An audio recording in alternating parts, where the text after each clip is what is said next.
Long ago, at many times and in many ways, God spoke to our fathers by the prophets, but in these last days he has spoken to us by his Son, whom he appointed the heir of all things, through whom also he created the world.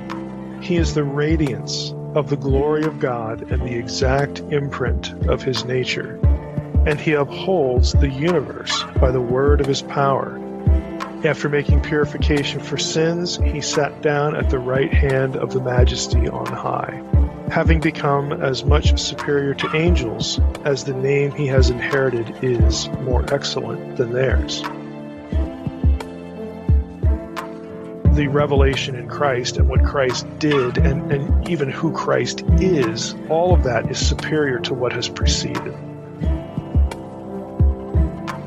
From the very first sentence, this is implied. Okay, God gave us revelation before. It was fragmented. It was incremental. It was sort of all over the place. But, in these days, now, in these last days, he has spoken to us by his Son. And that's like, it's fully formed, it's final, it's superior.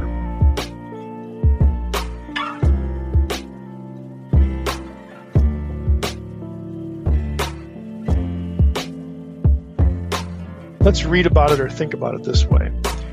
In these last days, he has spoken to us by a Son, whom he appointed the heir of all things, through whom also he created the world. In other words, he has spoken to us by one particular Son, to the exclusion of all the others, pointing to the great superiority of that particular Son, by whom, incidentally, he created the world.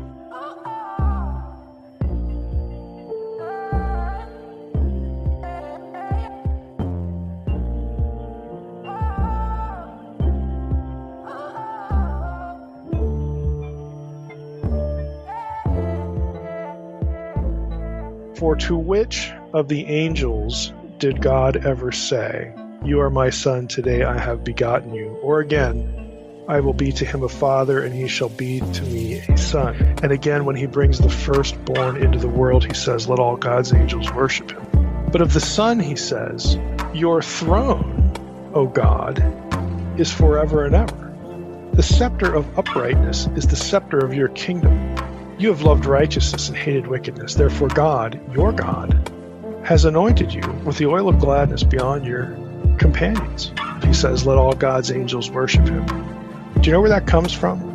Okay, if you have the ESV and you look at the cross-reference there, it'll say, cited from Deuteronomy 32, verse 43.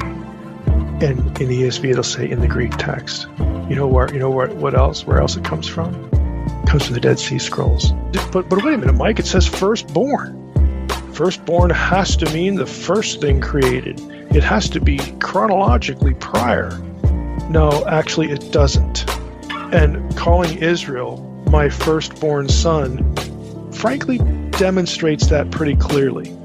Israel is not the first human beings God is responsible for. It just isn't. Again, try to fix this in your mind. Firstborn refers to a special status. It doesn't refer to chronological priority or original point of origin.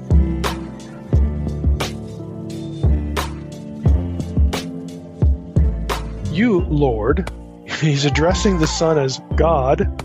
He's addressing the Son as Lord. Okay, you, Lord, laid the foundation of the earth in the beginning, and the heavens are the work of your hands. They will perish, but you remain. They will all wear out like a garment. Like a robe, you will roll them up. Like a garment, they will be changed. But you are the same, and your years will have no end.